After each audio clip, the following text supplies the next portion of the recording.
Hello everybody, I'm Skip Elsheimer. Welcome to the AV Geeks Lunchtime streaming show where we watch old 16mm films and think better about ourselves involving them because we know better. So this last film that I showed was part of this project we're doing where we're scanning a bunch of Cornet films, and some of them don't have soundtracks. This one is an example of that, so I apologize. So it was double perfed, and you heard the that's the perf on the right side going over an optical head, and so it makes that sound. So thanks for telling me. I'm sorry I didn't check the comments before. The interesting thing about this film is it was made by Cornet, and so what Encyclopedia brand did they show? It was definitely not Encyclopedia Britannica, because Encyclopedia Britannica was one of their competitors. They made their own educational films. And so this was World Book Encyclopedia that they were showing off. It's kind of interesting. I kind of wonder at some point, did Cornet actually try to do their own set of encyclopedias? Because they were basically David Smart, who was a publishing mogul in Chicago, started Cornet Films and had a magazine called Cornet. He also created Esquire and maybe GQ too. But, yeah, I'd be interested to know. Anyhow, we got so much stuff to watch. We're going to go ahead and watch Craftsman in Clay, Simple Slab Methods. Simple Slab Methods. Enjoy. Raw materials of the earth from which men can make useful things. Before clay can be used, it must be conditioned by a process called wedging, which eliminates air pockets and blends the clay thoroughly, removing hard lumps. Such irregularities would cause blemishes. To wedge the clay, the lump is cut in half, and with the cut sides facing outward, the upper half is thrown down forcibly to expel the air.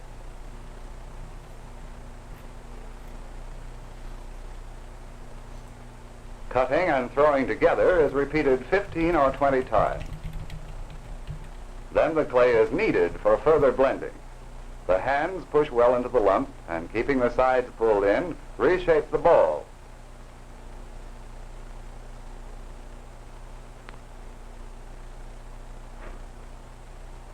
The final test reveals an even consistency throughout. Careful wedging is an important part of good craftsmanship. From this lump of wedged clay, many simple objects, such as a candle holder, might be made.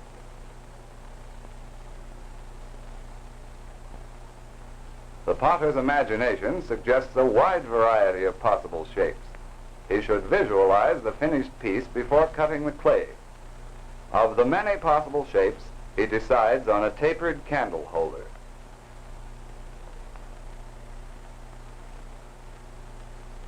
To make the candle holder, the top of the lump is first cut off.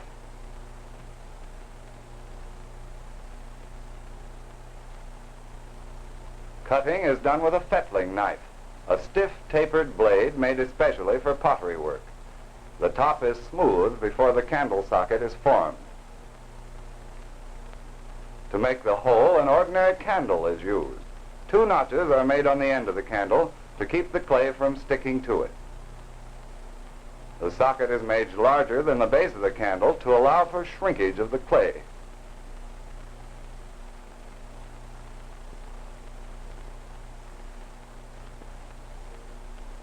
The sides are accurately spaced. With the knife held firmly, the sides are cut at the desired angle.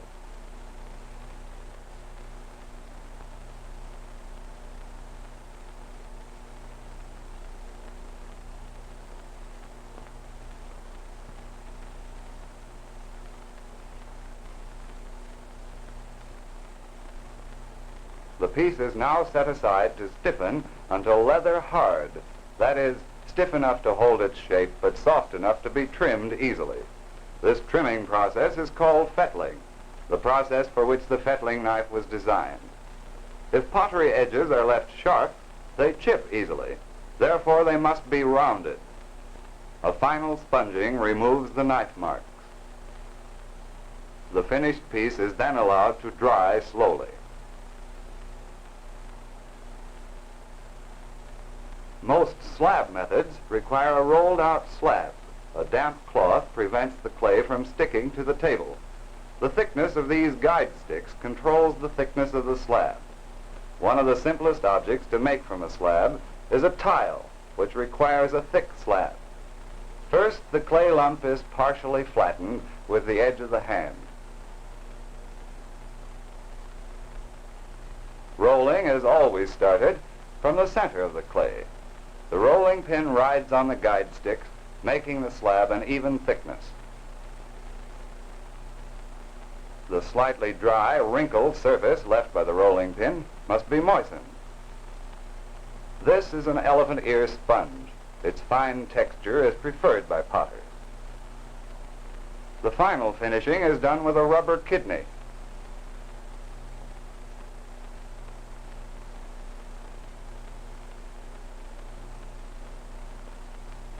After smoothing, the slab is inspected carefully for small air bubbles. These must be pricked and the air pressed out.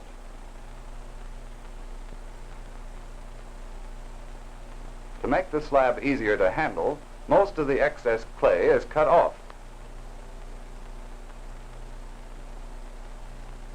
The palm of the hand supports the slab as it's placed on a pallet covered with paper. The paper prevents the wet clay from sticking to the pallet. The slab is sponged and smoothed again before the final cutting.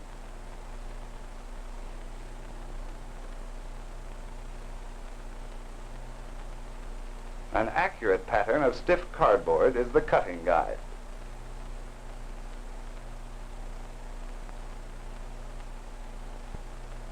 The tile is turned so that each cut is made with the same arm movement.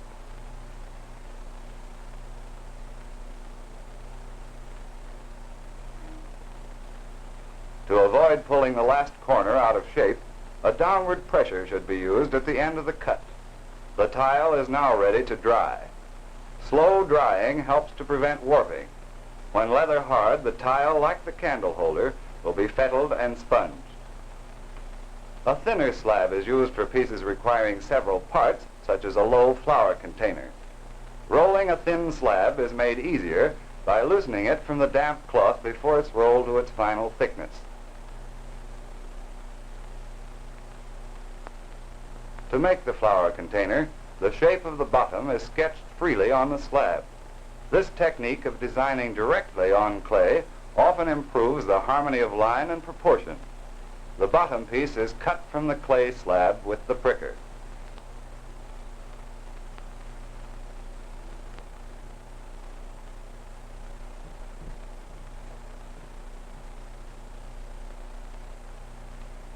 The edges of the bottom are dampened and scored with a comb because rough surfaces make stronger joints.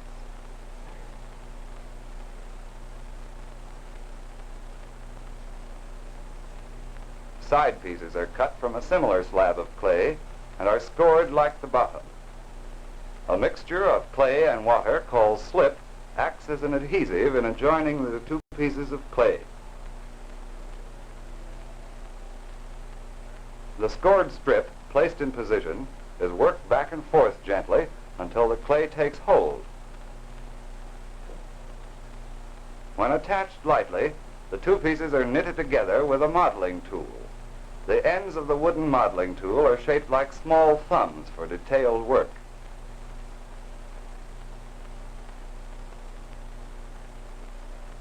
A second strip is added to complete the piece. The beveled and scored ends of the strips are worked gently together. The thin ends of the strips are overlapped to increase the thickness slightly at the joint. The inside corners are knitted together, as were the outside edges. These joints have been thinned by vigorous knitting and must be strengthened by the addition of a thin clay rope.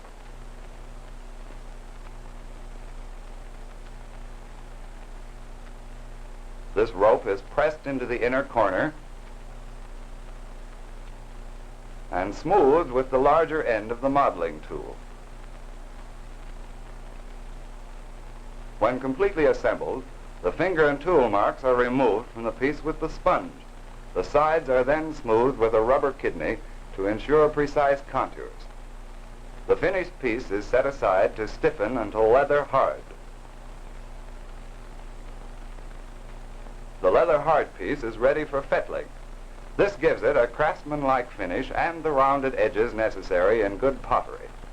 When the edges are being fettled, the knife is held near the tip of the blade and the clay is scraped with long, even strokes. A cutting motion is seldom used.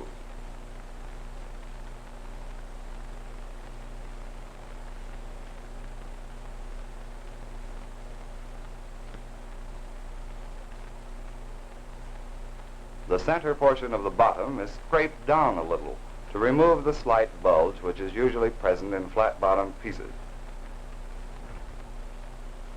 The broader surfaces are fettled with a flexible steel scraper. A special scraper is used to finish the inside corners. The standard scraper is kidney-shaped. The end of this one has been cut off and the corners rounded for inside fettling. After surface is scraped smooth, the piece is spun to remove all traces of the tool marks.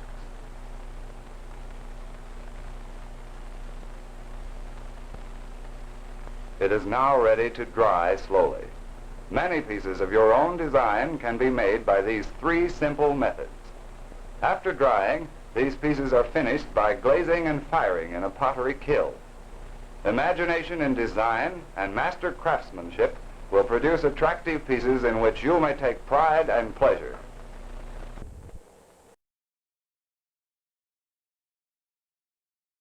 Eating salad. It took me off guard. Sorry. 1 second. All right.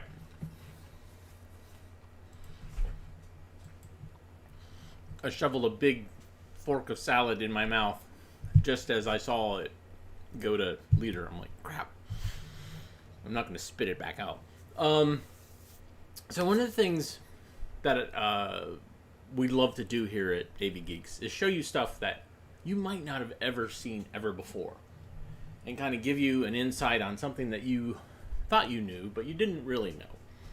And so this next film was made by the Department of Defense, and it's a propaganda film about a propaganda film. And that is something that the Department of Defense, or the War Department, or the War Bonds Department has been doing at least since World War II, where they show footage of our enemy at the time and then talk about it and say, like, well, this is our enemy. The interesting thing about this is who is our guide, our narrator. This is takes place during Vietnam. It's about the Viet Cong. And let's see, can you guess who our narrator is going to be? It floored me when I saw it. All right, here's Know Your Enemy. I don't think there's dead people in this. I kind of went through it very quickly, but I apologize if there's something triggering in here. Enjoy.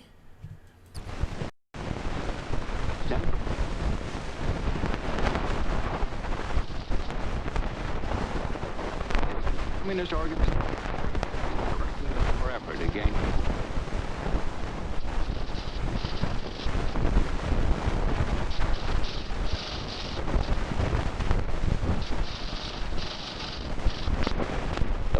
That you're about to see were produced in the facilities of Craftsman several months ago near the Cambodian border of the 73rd Airborne Brigade. Now, many of the captured crews were damaged or of poor quality, but we filmed to provide a good close-up look at the Vietnam operations. This is the Vietnam would like to see themselves. First sequence, we take you behind enemy lines for a reports of the VC in combat. These scenes of preparation and action were probably, but they do show the Viet Cong and prisoners will be taken.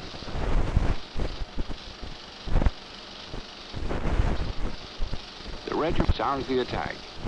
The attack is against an American armored personnel carrier. during the battle are marched barefoot through the jungle.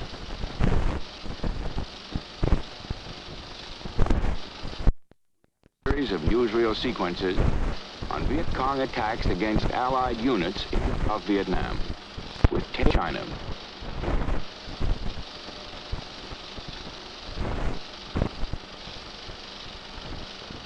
The first manufactured equipment.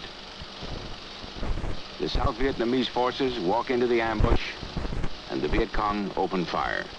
This next sequence, the Viet Cong company commander plots an all-out attack against a small South Vietnamese hamlet.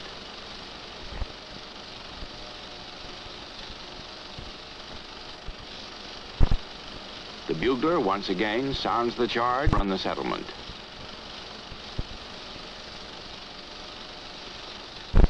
The communists have undergone grueling physical training, and they're identified as members of the Civilian Irregular Defense Guard and the 10th Vietnamese Government Army Division.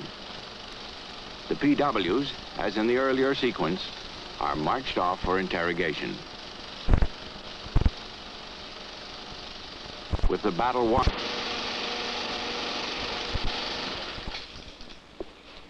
It's important to remember that the film you've seen and will see is Viet Cong propaganda. Its purpose is to show you one side, the communist side, of the conflict in the Republic of Vietnam. At the same time, it does provide a realistic insight into the motives and the methods of the VC. Now, we've seen the enemy in combat. Now let's look at another side of the communist war effort in South Vietnam, in the area of operations that shows the Viet Cong work in the fields of logistics and demolition.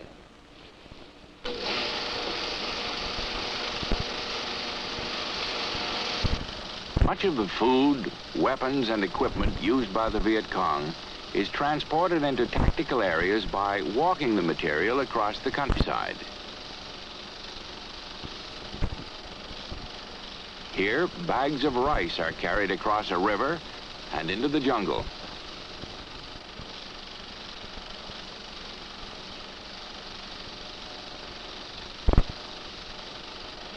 Women, many of them half of the communist transportation force. Another of the prime...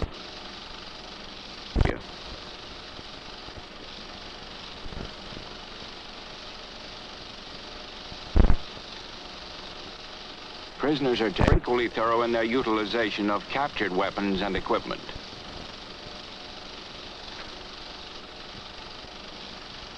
Demolition experts disassemble unexploded bombs and remove their destructive contents. Blacksmiths then use the metal to make grenade casings and gun barrels.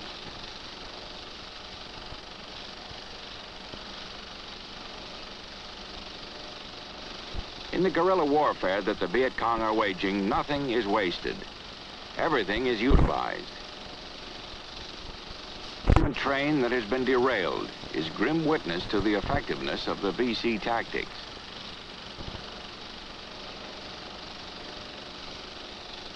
Charges placed at the joints of the rails on both sides of the track can tear open gaps that are undetectable at a distance and will almost certainly cause a derailment.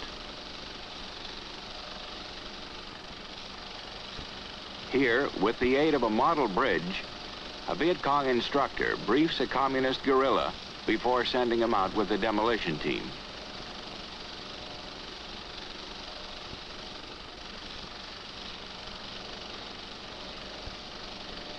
The explosive charge is prepared by other members of the guerrilla unit.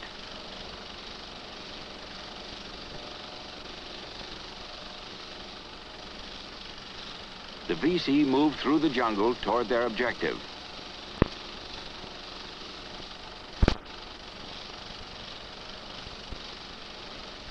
The communists adapt their ways to the war they must fight. Booby traps are fashioned by hand and planted at night outside the perimeter of U.S. and South Vietnamese camps.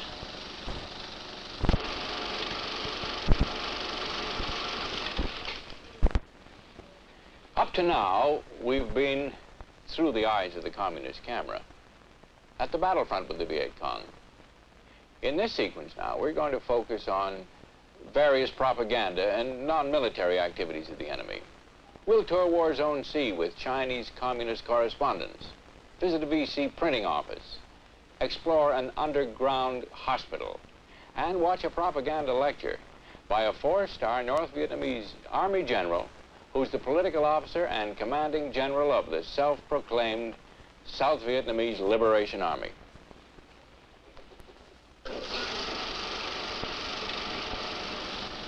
This third segment of our captured Viet Cong newsreels opens with banners and signs welcoming Communist Chinese riders on their arrival for a tour of COSVIN facilities in War Zone C. There is the customary exchange of toasts between the guests and their hosts. And as part of the welcoming reception, the representatives of the two communist nations, the communist correspondents, visit a printing plant that publishes the Viet Cong Liberation paper and other propaganda leaflets and literature. They watch the setting of type by a VC Craftsman, and they see the operation of the primitive press by the printer and his apprentice.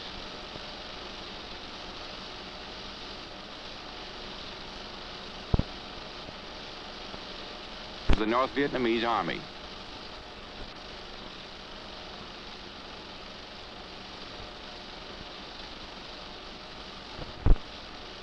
When these films were made, the general was the political officer and commanding general of the Communist Army in South Vietnam. Here, General Ton walks among the wounded, talking with them and listening to them.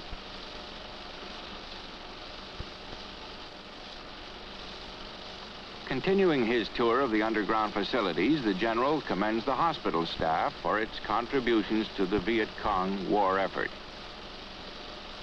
General Ton has a final visit and a word with a wounded VC soldier, pledging continued reinforcements and communist support from the North.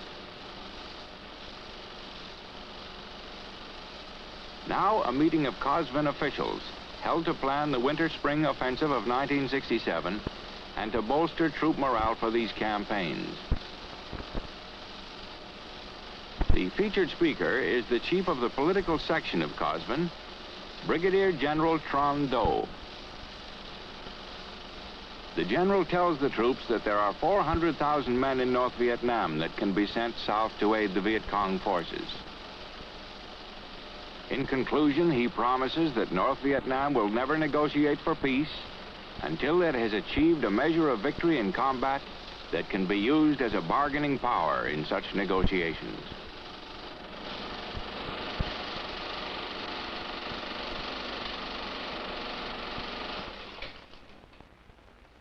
This, then, is the challenge posed by the Viet Cong and her supporters in South Vietnam. We've seen from their own motion pictures that they're resourceful, disciplined, ruthless, determined. Alert to this threat, aware of this danger, South Vietnam and her allies must meet and defeat the enemy challenge. For in this confrontation between communism and freedom, only one can prevail. Which one it'll be is simply stated: why free men fight in the Republic of Vietnam.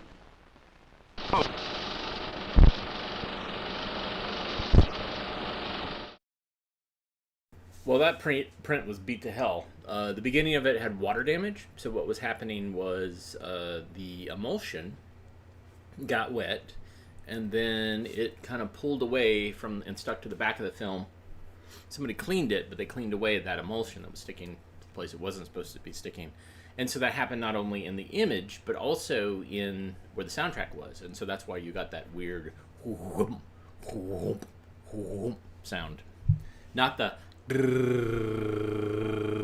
sound, but the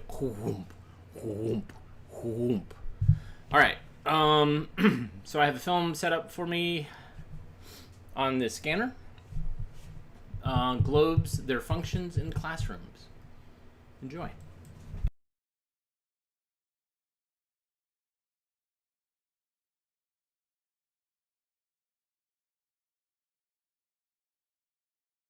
As a teacher, you should know how the basic types of globes can help you.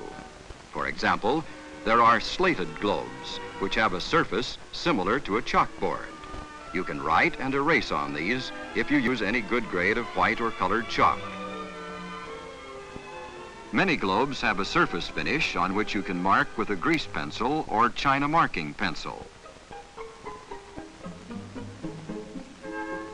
The marks can be wiped off with a cloth.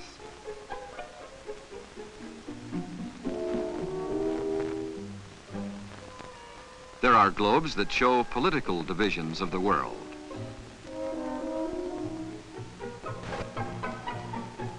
While others show physical aspects of the Earth, sometimes in relief or three-dimensional elevations.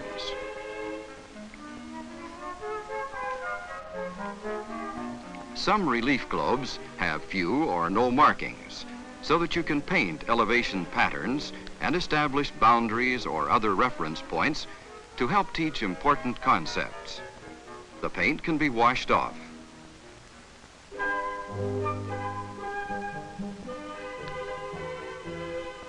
There are also inflatable plastic globes.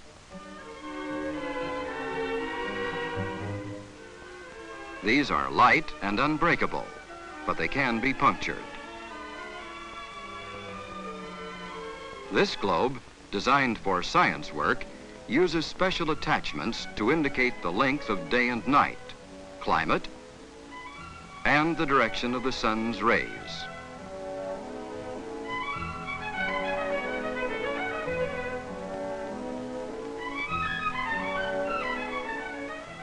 This is a celestial or star globe. It uses connecting lines to emphasize star groups, while this one connects star groups with zodiac shapes. In using a star globe, always imagine yourself on the inside looking out.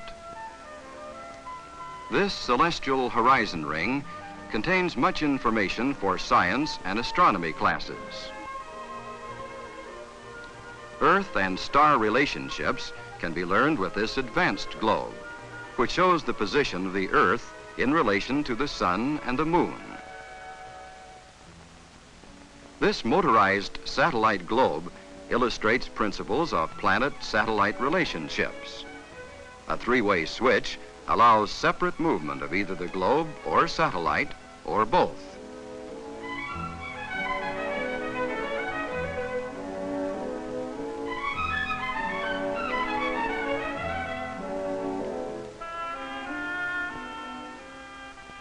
The planetarium shows the revolution of the Earth and Venus around the sun and the moon around the Earth.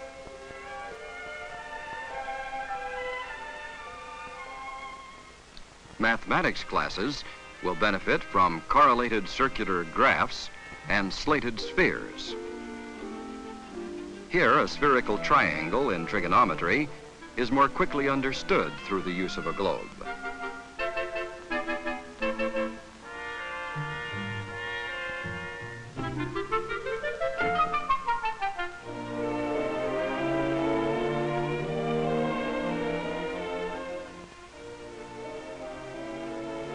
Globes have different types of mountings. The cradle mounting allows the globe to be removed for handling. The area being studied can be turned to the top in a natural working position. A cradle stand with horizon rim is useful. This has a scale which includes time units, distance, and degrees of latitude. Some globes have hinged horizon rims, which permit part of the blade to move. This facilitates measurement of a great circle route. Other globes have semi-fixed mountings, which permit movement in some, but not in all directions. However, this type of globe can be taken completely out of its mounting.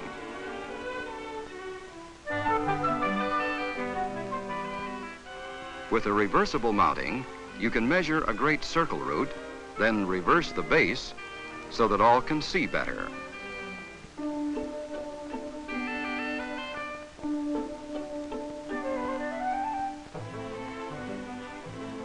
Through the years, a program of graded globes has been developed, similar to the more familiar reading and arithmetic programs. Graded globes gradually introduce more details at the appropriate time.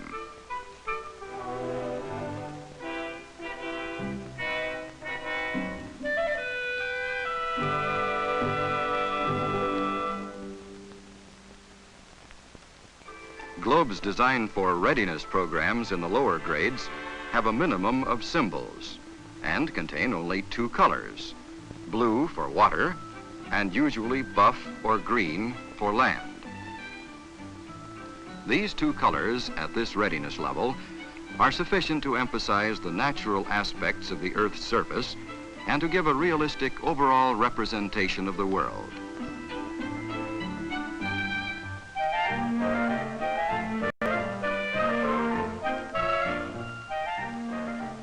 Place names are purposely held to a minimum. However, additional names and symbols can be added at your discretion. Relate information to both maps and globes, because these are companion tools. The simplest map for the readiness level is the chalkboard outline map.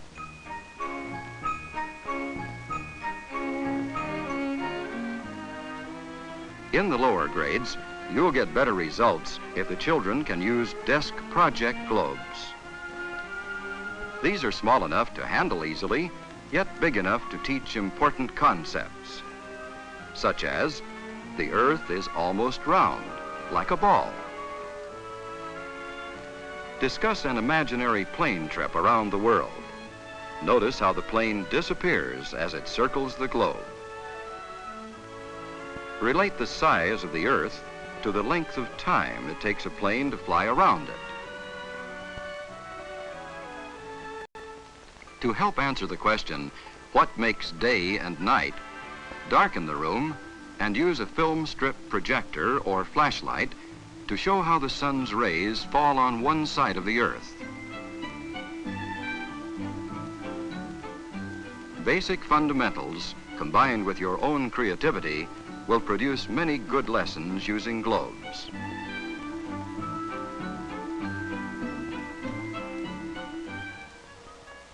In the intermediate grades, the readiness program is continued and advanced. Emphasis is on the Earth's surface rather than on political divisions. Color symbols are still kept to a minimum. Sometimes shading indicates elevation patterns, but only the more important mountains, rivers, and cities are shown, always with large, clear printing. Continue to correlate globes and maps. Maps designed for early experiences usually show only one part of the world, as the student would see this same part on the globe. Maps and globes have legends to explain their symbols. But one major problem is that these symbols do not look like the things they represent. Limited pictorial illustrations are found in some map legends. More pictorial information can be found on map symbol charts. These charts bring concrete meaning to highly abstract symbols. As students increase their learning, more advanced charts will be useful. And you will need more advanced globes, such as this one using the full international color scheme to indicate the depth of water and the altitude of land. Most globes have the color legend printed on them to help students understand the ocean depths and elevation patterns.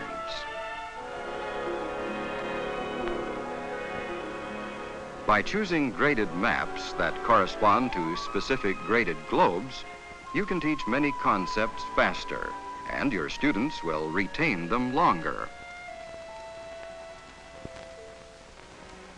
In junior and senior high school, globe and map skills introduced at earlier levels are refined and expanded.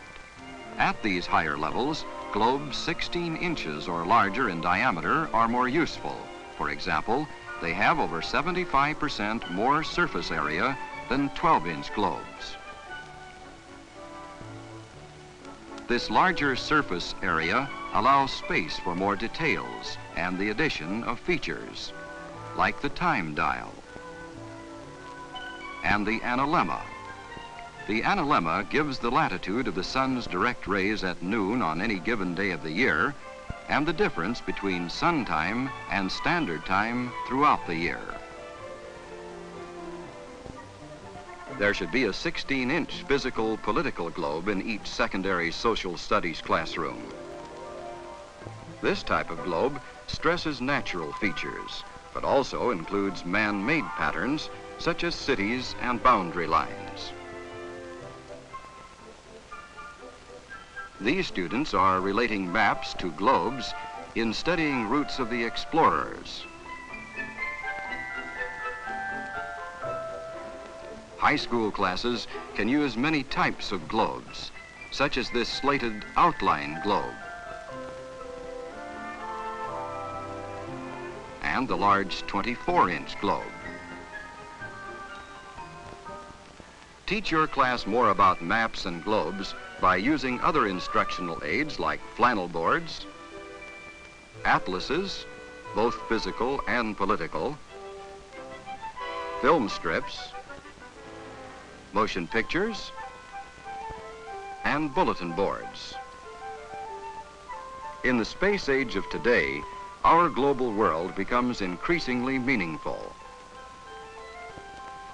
Remember that globes are most effective when they can be handled, studied individually, and marked on. Help your students to understand more about the Earth we live on by using the right globe at the right time.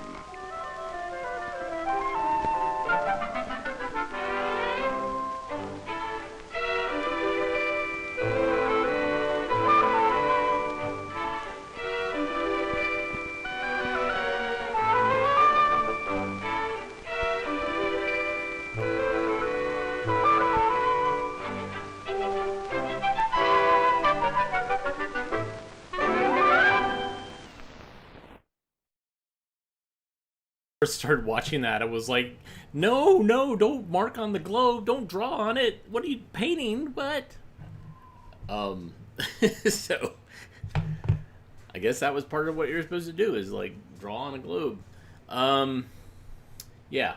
All right. So I wanted to do some business first.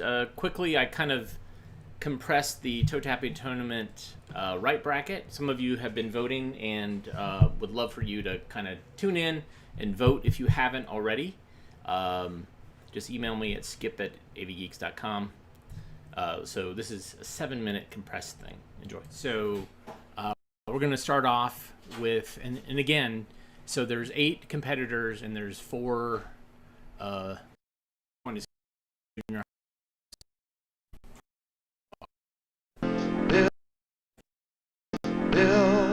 Grow, moving ahead, working to spread the promise. New day, the feeling runs deep, working to keep the promise. Roll, let it roll. Keep those big wheels headed toward the goal. Roll, let it roll. Bring it on in so we can take control. Let it roll. Keeping the promise. Keeping that great old recipe. Keeping the promise. Setting our sights on quality. Keeping the promise. Feeling it way down deep inside. Keeping the Pillsbury promise. Our pride. Some people just don't drink, because that's how they think. But that's okay. L'chaim, the Hebrews like their wine, and the Italians too. The Germans drink their beer, like the Africans do. In China and Japan, rice wine was always grand. Russians have been drinking vodka 'cause ever since they were tiny tot, 'cause Scotch can drink their Scotch, the English drink their gin. You'd be drinking ale if you were a Dane or Finn. It all depends on from where you came, the type of drink you drink. But alcohol can be enjoyed by all, depending on how you think. I'm gonna give a gift. You never guess what it is. Oh, what a gift I'll give. There's no way you'll ever guess. It's big. It's big. It's big. It's big. It's big. It's big. What is it? Won't say. What is it? No way. Is it bigger than a bubble? You bet. Is it bigger than a barbershop quartet? Is it bigger than a cube of Jell-O? Is it bigger than an armadillo? It's big. It's big. It's big. It's big. It's big. It's big. What is it? Won't say. What is it? No way.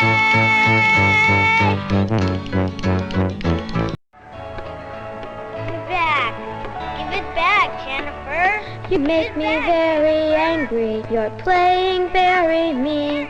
I want to throw the ball with you. It makes me want to scream. I feel like pushing and hurting the people that I see. I wish I knew how to make them as angry as they make me. What do you do with anger you can't hide? What do you do on the outside? What do you do with anger you can't hide? What do you do on the outside?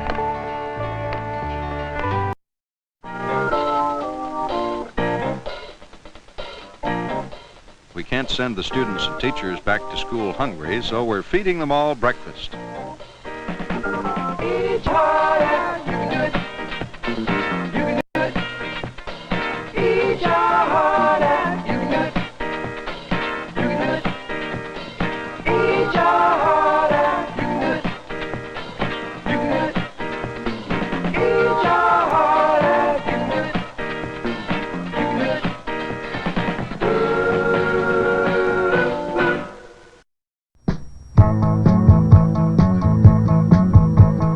Good things happen when you start snacking on a lip smacker candy bar. It's so much fun when your tummy goes yum with a lip smacker candy bar. Let your lips smack. Let your lips smack. Yes, good things happen when you start snacking on a lip smacker candy bar.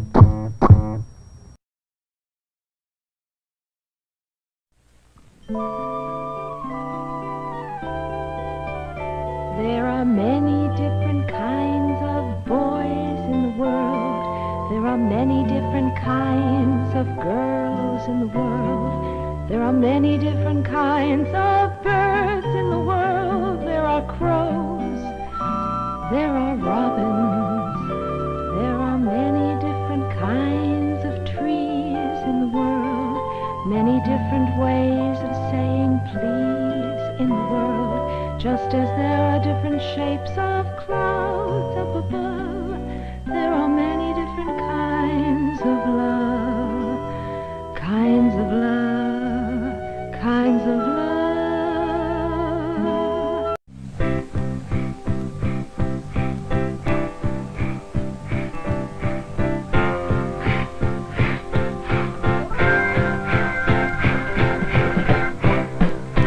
Run for your life. You can't cheat the devil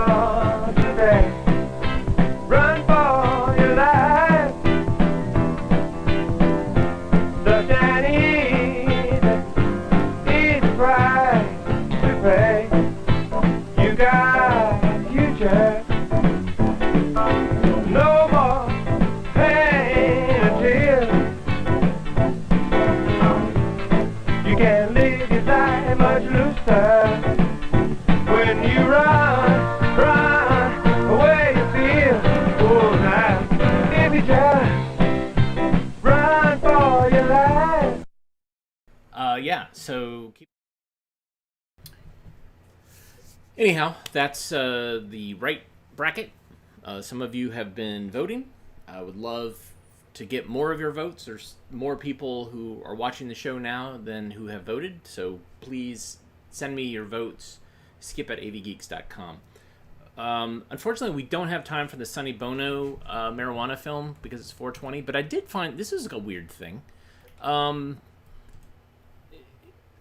guess this is a consumer guide for buying pot. It's called Goodbye Weed. All right, let's watch it.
Smith the First, a good man in his time. And as you can see, his time was long ago. Things were rough at the dawn of history, and Henry was no exception. But something else was even tougher than Henry. That's right, weeds. Personal pride and the fact that he has to get home makes Henry do something about them. Or try to.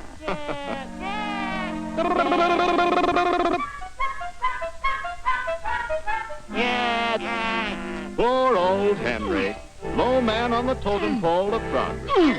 Life wasn't much fun in your day, was it? Not nearly so much fun, for example, as it was later on, about the time the Hanging Gardens of Babylon were busy becoming one of the 7 wonders of the world. By now, civilization had progressed to where local bigwigs couldn't for the life of them see how things could possibly be any better.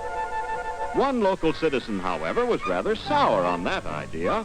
He was Henry Smith the 31st, chief hanging gardener. But the hanging gardens were no bed of roses for him. Ah, good old progress. But alas, no progress in the weed department. The yank 'em out and hope technique was the same as it was back in the caveman days. Then came the brave new world across the sea. Settlements marking monumental steps forward in man's development. Came, too, Henry the 91st, a man of pious temperament, slow to anger, and gentle as a dove.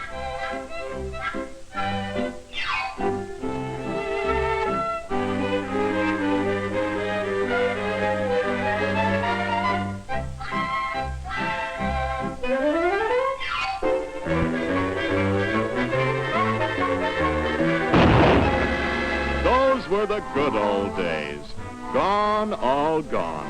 And we can't shed a single tear over their going, for life today is so much more pleasant, easier, happier. Today is modern, new, progressive. This is the gracious age, the age of pleasant, easily run homes, of push-button cooking, of automatic devices, one after another, to take the drudgery out of necessary chores.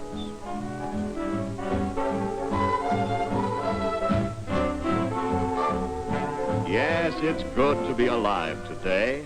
Alive and relaxed in the sun. Relaxed and playing in the sun. Like this child of nature, Henry the 101st. He lives in a fortunate age indeed. The problems of yesterday are all behind him. Well, most of the problems.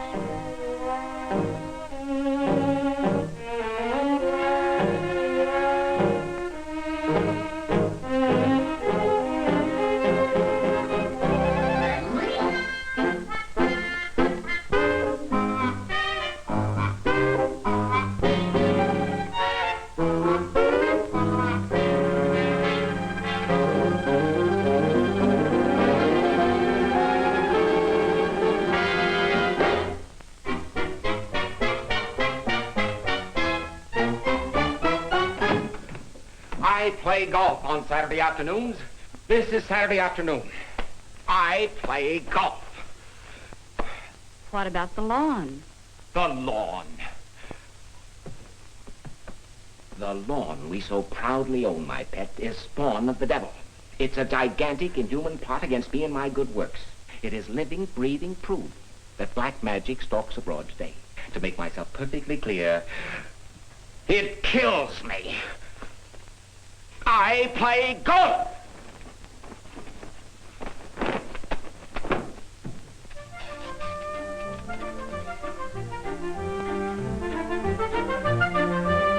Hi, Mac.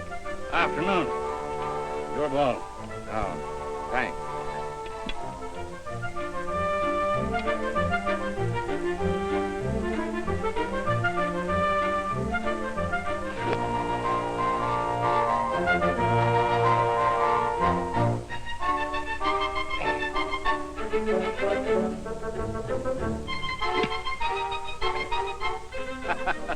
A little off my game today.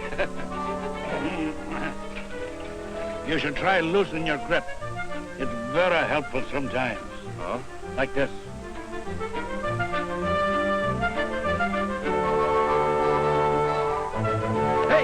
Hey, watch it. Oh, I'm very sorry. Very sorry. Hey, Mac, what is this stuff anyway? Weed no more. The question still stands. What is it? It's a weed killer. Oh, one of those things. I wouldn't say exactly that. Meaning what? Meaning this. This particular preparation really works. See any weeds in my fairway? Come to think of it, no, I haven't recently. You mean that this stuff... I mean, you don't have to pull weeds or poison the grass or that is, this weed, what do you call it? It's the whole works? Weed no more, the whole works. Mr. Smith, your ball. Oh. Yeah, thanks.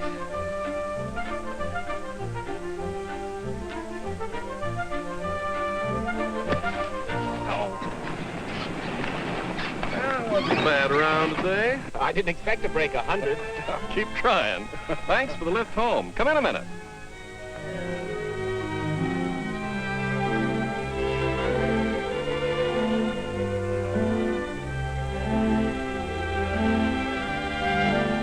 How do you do it? How in the world do you do it? My yard? Oh, come on. Take a look. Okay.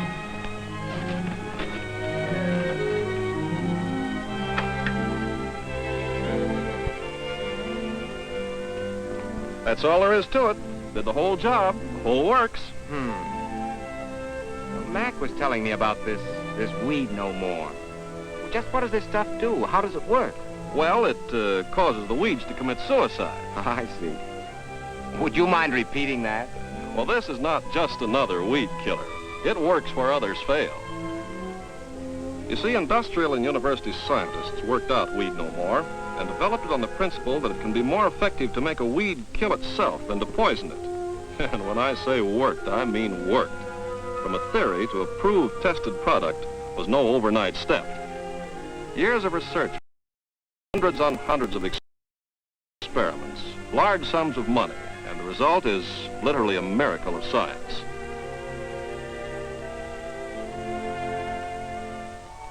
The lazy man's way of weeding.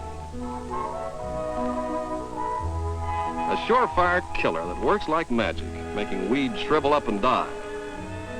One that definitely does not kill or injure common lawn grasses. A sure-acting preparation that starts to work immediately on contact. One that means sure death to a list of weeds as long as your arm. And as I say, Weed No More does all this by literally forcing the weed to kill itself. Here's what happens. When the Weed No More spray comes in contact with the leaves of a weed, it is quickly absorbed. The leaves curl and twist as the spray affects the entire plant system. The roots are weakened, the leaves wither, and the color fades. Soil bacteria and fungus move in, and the roots begin to rot. Soon the weed is disintegrated, completely gone, root and all, leaving only a hole in the ground.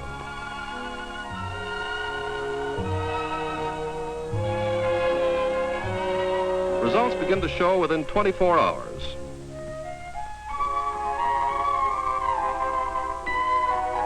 Within a week, brown or dark spots appear.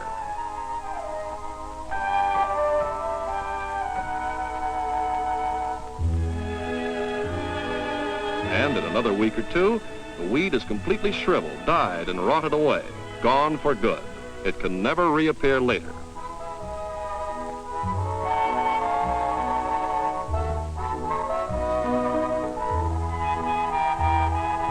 Weed No More is really magic, modern magic. It works on many weeds, not just a few. Broadleaf plantain, for example.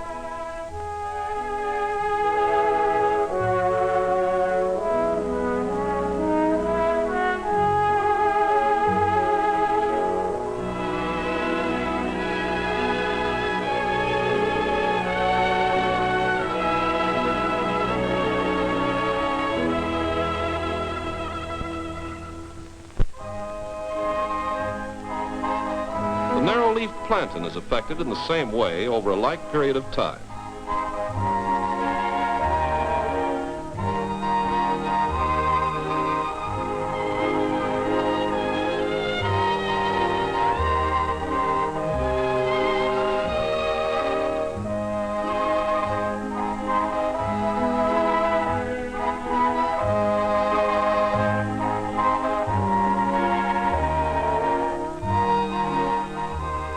The reaction of ragweed is more emphatic and the result inevitable.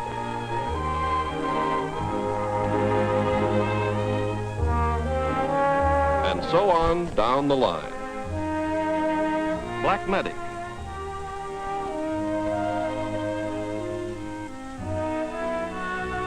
Poison oak. Bindweed. Dock. Mustard. Thistle, and many, many others. Sounds like you know a lot about it. Well, I like to know what I'm getting for my money. How do you mix it? 2 tablespoonfuls in a gallon of water.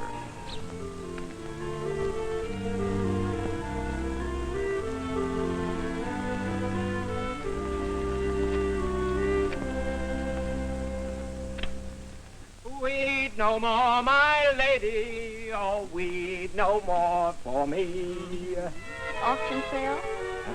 Booby prize. Oh, I know. Volunteer fire department.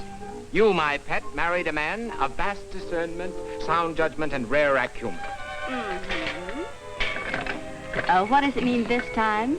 No doubt you've heard of DDT, jet propulsion, the atom bomb. In short, the better-known wonders of the modern world. No doubt. I have here the prize of them all. Step up, ladies and gentlemen. Step right up. Don't be afraid. Presto. Henry, not more hair tonic, and with a spray. This pet is not hair tonic.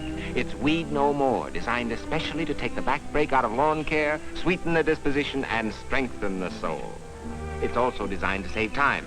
Leave us have at it, shall we? Weed killer. Huh? That little bit for this big lawn? That little bit for this big lawn. Just watch Pappy.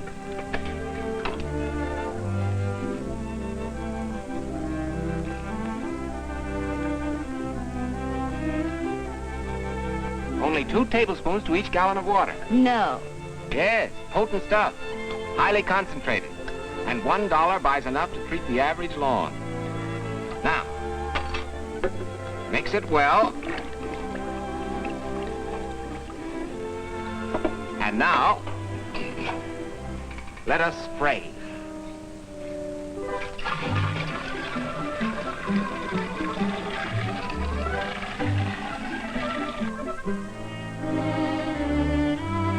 Wherever the weeds are.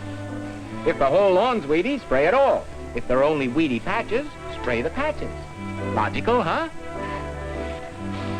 Breezy, Breezy, go back, Breezy. Oh, let him come, let him come. This modern miracle, as the man called it, hurts only weeds. absolutely harmless to animals, children, henpecked husbands, and beautiful wives. Henry, what if it doesn't work? Don't try to answer, Henry. You just go on spraying that lawn of yours. Let Weed No More do the rest. Weed No More won't fail you, any more than it failed on the immaculate turf of the famed Canterbury Golf Club in Cleveland, scene of 2 National Open golf tournaments. It will live up to your fondest expectations, just as it does for the owners of beautiful estates from coast to coast.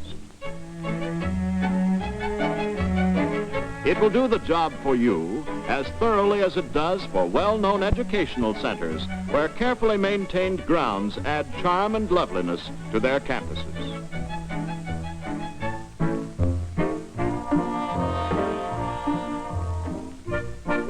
As solid a job as it does for municipal governments who have found that clean, grassy parkways pay off in civic pride and reputation, not to mention motoring pleasure. And lovely, clean-turfed country areas like this add to man-made beauty, utility, and profit to nature's gifts.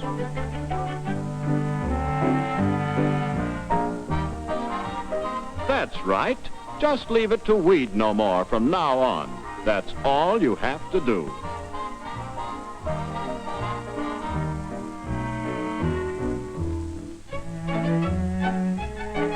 Except, of course, wait a little while, but not for long. At the end of only 1 week, you'll see that weeds are really on their way out, and a lovely lawn is on its way in.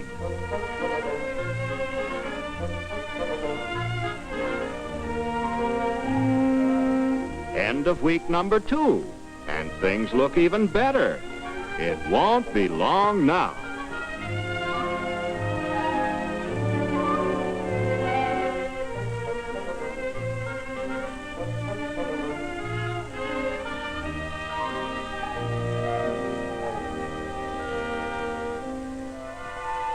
End of the 3rd week.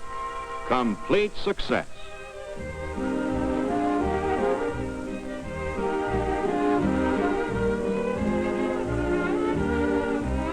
And so, at long last, the happy ending comes to Henry Smith in his battle against weeds. For the first time since the dawn of history, he's completely the victor. Easily, effortlessly, economically. It took centuries, but he finally got there. For now, it's goodbye weeds.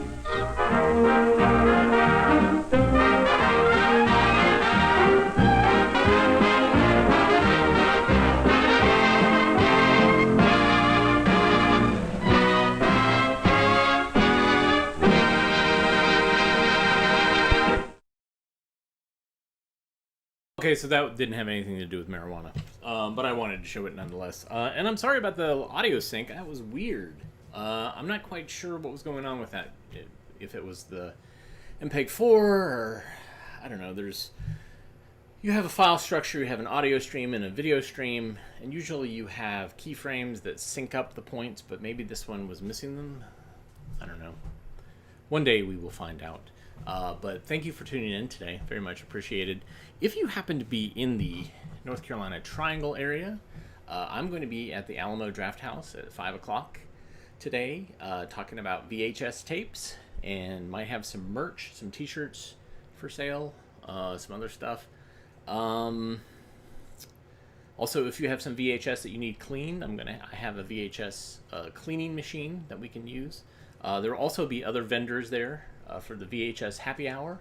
And then at 7 o'clock, Found Footage Festival is going to present their documentary, Chop and Steal.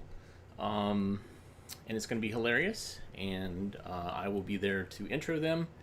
And yes, there'll be a lot of found media people in that building. Even Josh Schaefer from Lunch Meat VHS will be there. So, a lot of fun. Come on out. The VHS event is free. The hangout after the screening is free. You have to buy tickets to see the movies, but it's well worth it. Anyhow, We'll be back again tomorrow, and we'll watch some more films because that's what we do here. Everybody take care. Have a great rest of your day.